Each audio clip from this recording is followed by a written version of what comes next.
Welcome back! April's anime bullet journal theme is Violet Evergarden this time. I'm so excited because that anime was so good. Just finished watching the movie too. Well, there's pretty sure there's like a couple of movies and one special episode, so they're all pretty good. I cry every time. So anyway, we're just using pre-printed pictures I got from Google. I just stretched them over a Word document and just kind of, I'm cutting them down to the length and width of my bullet journal right now. So I'm using my paper cutter to do that. Wanted to go for a more vintage look because I think it would look really nice. Anyway, lots of people have done this with brown paper and dollies and old looking stamps or fake stamps. But the whole point of me making bullet journals and showing everybody what I do is to show you how easy it is to get the materials, and you don't have to be an artist to make all of this. It's just gluing stuff down, printing stuff off and gluing stuff down.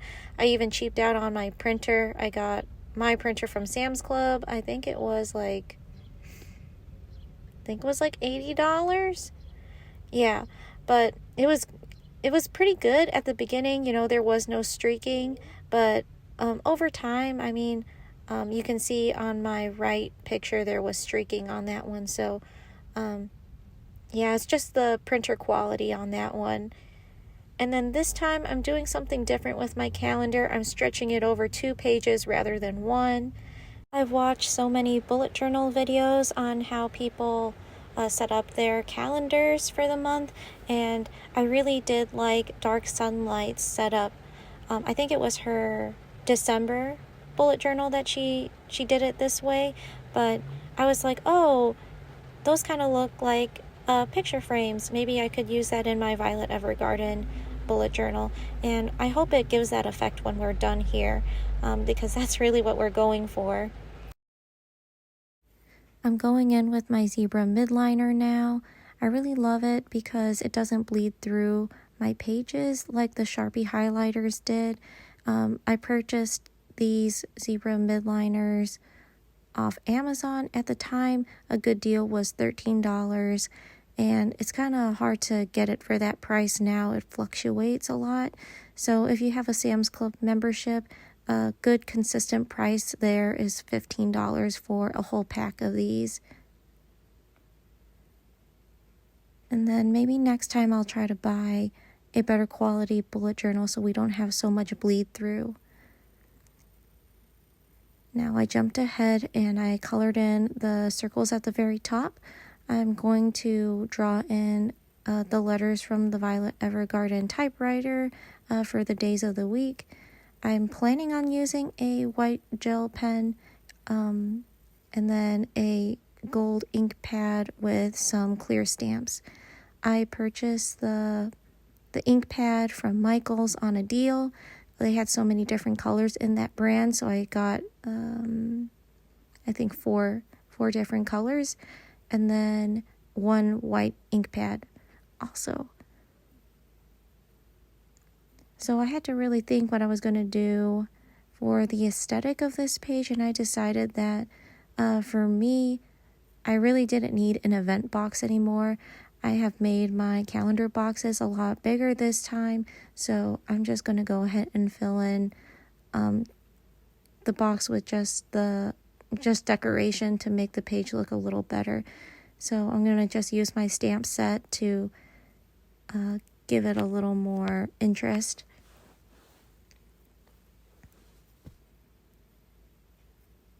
All my stamps were purchased from Amazon. I just went crazy when I found out that I could just use stamps in my bullet journals really early on. So I think I was just trying to look for ease of use, so that's why I bought so many.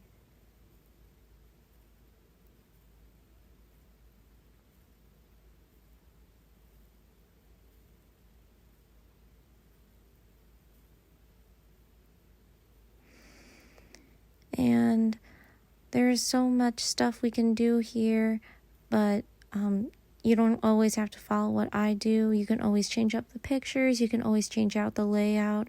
And then, like I said, lots of people like to use dollies and fake stamps and stickers and stuff. I feel like that would look really nice with this. I just didn't have any. I used what I had, and hopefully if you wanted to recreate this, you have some of the supplies to recreate it. And if you want to draw in some of these images instead of printing it out, that's completely fine too. I was just trying to look for feasibility for the everyday person. As you can see, my white gel pen is not really standing out on the black circles, so I switched over to my Posca paint pen instead. When using a Posca paint pen, I would definitely watch a YouTube video about priming it, because I definitely didn't know how to prime it myself to get it to work. So I actually hurt the integrity of one of my paint pens because of that. So definitely watch that video beforehand. Now I'm just going in to write in the numbers of the month.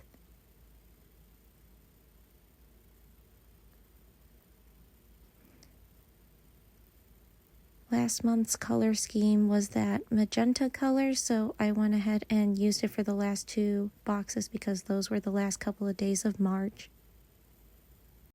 The black washi tape is part of a set I bought from Amazon, and then the purple gilded washi tape is actually a gift from a friend that bought it from Etsy. So lots of pretty washi tapes we can use here. I was just using what I have. So I had my neutral geometric washi tape, and then the gilded was really pretty. I wish I kind of had more gilded washi tape, but you know, if I keep stocking up on supplies, I'm just going to go broke from buying everything. So we're going to use up what we have first.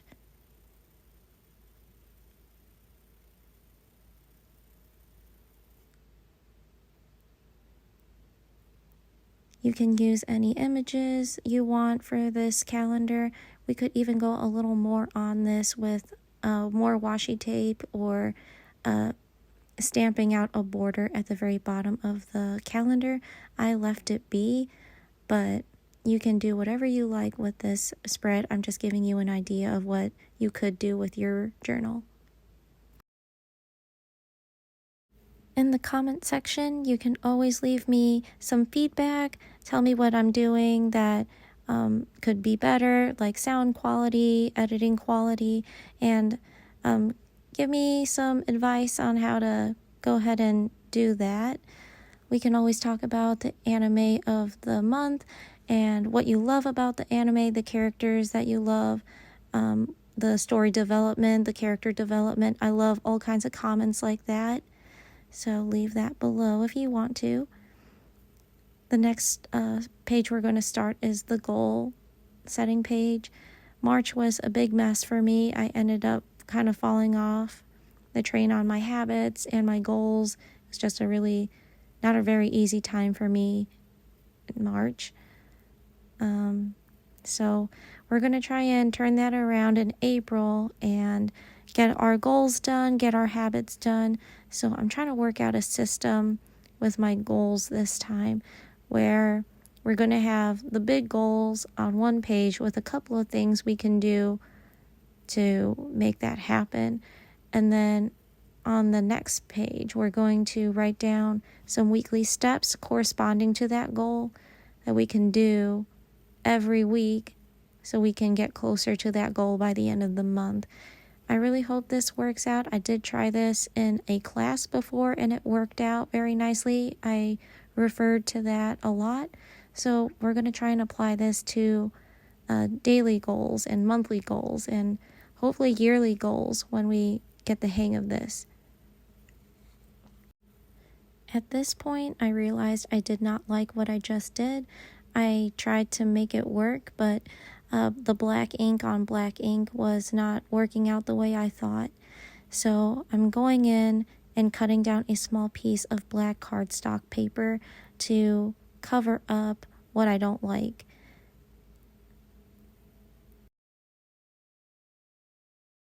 I wanted to show you that even when you make a mistake, there's always a way to fix it, or there's a way to work with it so you can still get what you want out of the design. So here I didn't like what I did, and I covered it up with a little bit of black cardstock, and then I'm going to use my white ink pad and my alphabet stamp set to go ahead and redo the topic at the top. It still looked a little plain, so I'm going in with my gold gel pen to give it a little more extra emphasis. And then here we are going to try and narrow down our goals to 3 big goals this month. So I'm going to go ahead and make a little bit of separation between each goal. So that's what these lines are separating right here. I think it's good to see everything on one page. So I'm going to make sure that my main goal corresponds to the weekly step right across from it. I think that's just easier on my eyes to look at. I love the look of calligraphy, but I'm really bad at it. So I'm just going to show you a cheat way. Every downstroke is thicker than an upstroke, so that's all I'm doing right here. I'm just bolding the downstroke. And then here I'm going to show you how to make a waterfall collage with your pictures. I'm marking at every centimeter from 5 to 10, and then I'm going to outline each of those lines right there.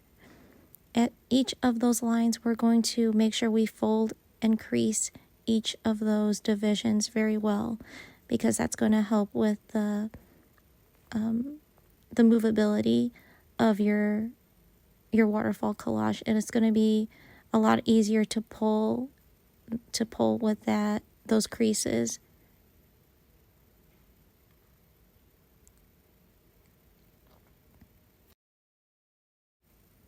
Once you're satisfied with your creases, you're going to glue along those creases. Don't glue that little piece hanging off the end, only the creases. And then I'm laying down my pictures from bottom to top along those creases. So your pictures should fit in the divisions of every crease. And then if you have a little bit of excess picture hanging off of the sides, just trim it down. And then here, to make sure we have an anchor to move your waterfall collage like this other one I made, we're going to make a small strip. So usually the strip is longer, it's just that I'm scrapping paper. I never want to waste anything I have, so even cardstock, I want to make sure I'm utilizing every bit of it. So that's why I had a little short one, but it still does the trick even when you have to tape on an extra bit. So now I'm trying to figure out where I'm going to be putting my waterfall collages, because there's a point where you can put too many decorations into your bullet journal that it just becomes excessive. So I want to make sure that I'm putting them in smart places where they can be appreciated and not overlooked for being too gaudy. I think I have an idea of where to put my waterfall collages, so I'm just going to go ahead and keep going with the bullet journal spread. This is going to be my goal progress page. It is the following pages after I have made my list of goals. And then, like I said, we want to keep things simple with 3 main goals. So I'm dividing up my page into 3 sections with 3 progress bars. So what will happen with this is we're going to have a few tasks to complete throughout the month to reach our goals, and those tasks will be written here. And as I complete those tasks, I can slowly fill in those bars, so that will keep me on track. for the month. And then we're doing the same kind of style we did on the last page for weekly steps. It's like a calligraphy word followed by just all capital letters for that. And then I think I'm funny, so I'm just going to go ahead and put 3 dots after that, like it's, you know, just to emphasize in progress.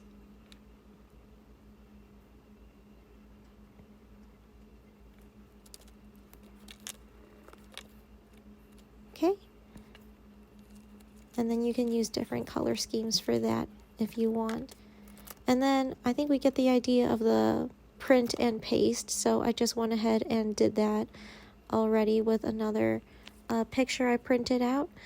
And then I put a little bit of washi tape before I pasted it down so it has a little bit of color to it. That will be my habit page.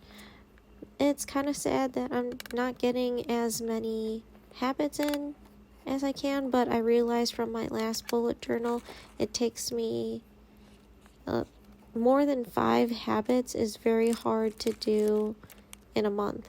So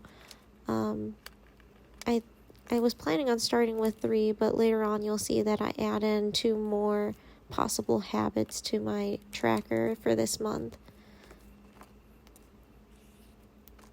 And then here on the other side of the page is going to be my budgeting side.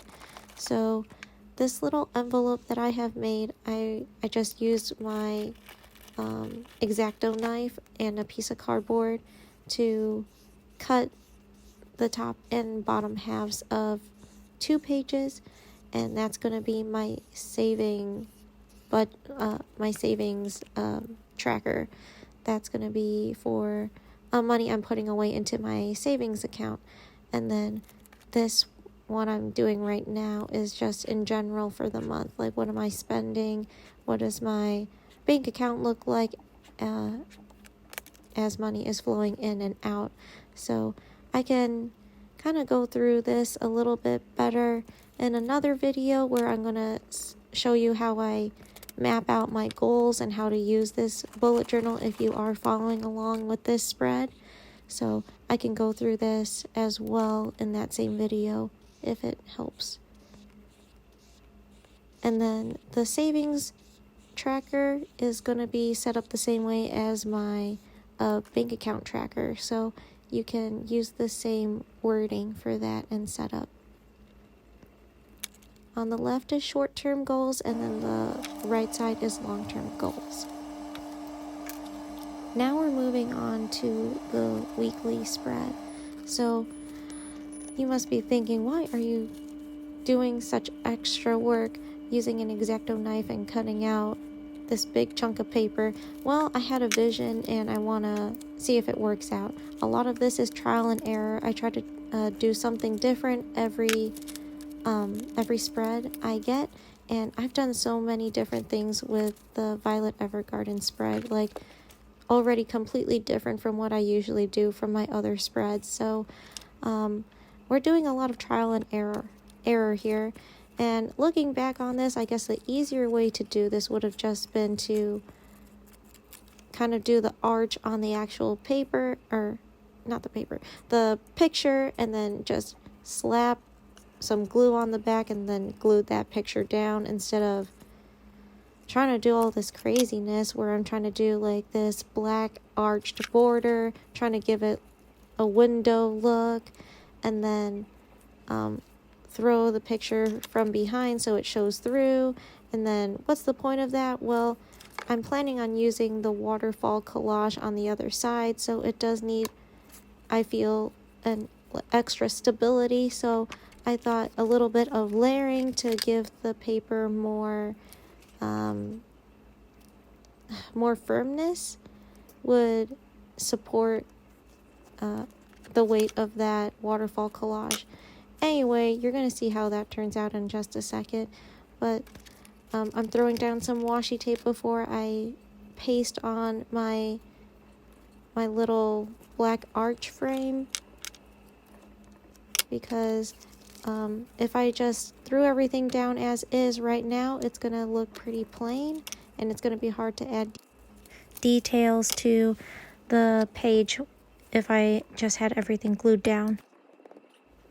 Looking back, I can see that this process is very tedious.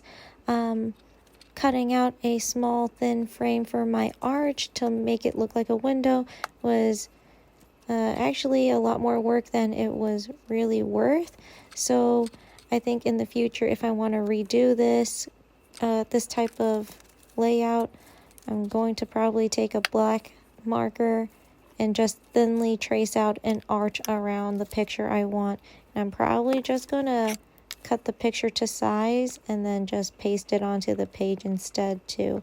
I think that saves a lot of time and trouble, because look how much I have to do. Also, my X-Acto knife blade is really dull, so that was such a struggle too. So anyway, I still like how it turned out. Can we improve? 100% we can improve. There are more efficient ways to get this done. And so again, on the back side of the cutting and pasting page, we also threw on a cardstock backing to that, so the Waterfall Collage has something to sit on. And here, the layout for the week is the same overall, so all I'm doing is taking my stamp set and just going in to stamp in all the days of the week. You know, it's kind of tedious to keep changing out the letters on the stamp block, so while I have the letters I'm going to go ahead and just put everything in while I can, so that will save some time. And then so far it's looking pretty good. I just made these little boxes with dog-eared corners to make it look like paper. I was looking on Pinterest. I saw someone else do this layout and I thought it would fit so well with this theme, so I'm really happy with the way it's turning out so far.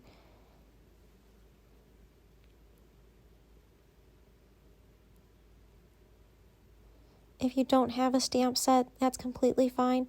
All you got to do is write in the days of the week by yourself, and in a way that can be an advantage too, just because it'll go a lot faster, but at the same time you can change the font as well.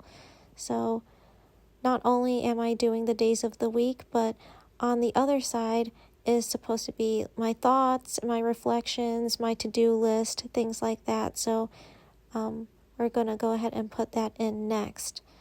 Also, I still like to keep track of what week we're on through the month. So at the very bottom right corner, you can see a small calendar down there, and that is just to keep track of which week it is. And like I said, I went back and added another couple of habits for this month. Here, I wanted to show you how we're going to do the weekly setup. I'm only going to show you once because it's the same for every other week, but basically make sure you measure your boxes for your journal size, and then go ahead and make these diagonal slashes for the dog ear portion for the box. As always, I don't really edit out my mistakes because I feel like it's important to show you guys that even when you make a mistake, everything can be fixed. All I used there was a little bit of whiteout. Okay, and then sometimes you try to go a little bit too fast to save some time, but you know, it's really worth taking a little extra time to not do it twice. I am leaving a little bit of space between the lines and the day of the week because I want to put just a couple of dots in there. I think it looks so cute when you do that. Okay, now we're going to start moving on to the little dog ears.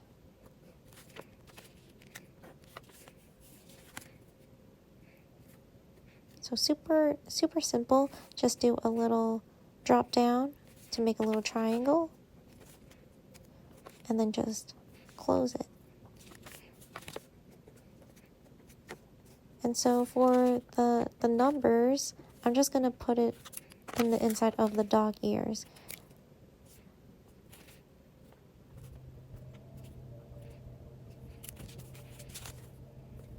You can see I'm going to do the same thing with my thought and reflection box on the other side.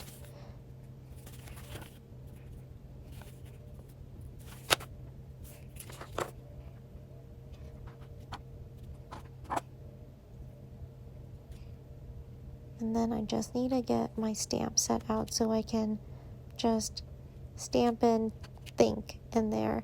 I was thinking about writing or stamping out the whole word reflection, but I thought that was a little too long, so I think I'm just going to put in think with a couple of dots after it, and I think that would look good. We are going to repeat this process another few times just to have everything the same for the weeks, and then that will be it. You can watch the flip through. I'm not going to bore you with connecting all the boxes again like I showed you the first time around, but if you have any questions that you want me to answer, leave a comment. Otherwise, let me know what kind of anime you want to see the next time around.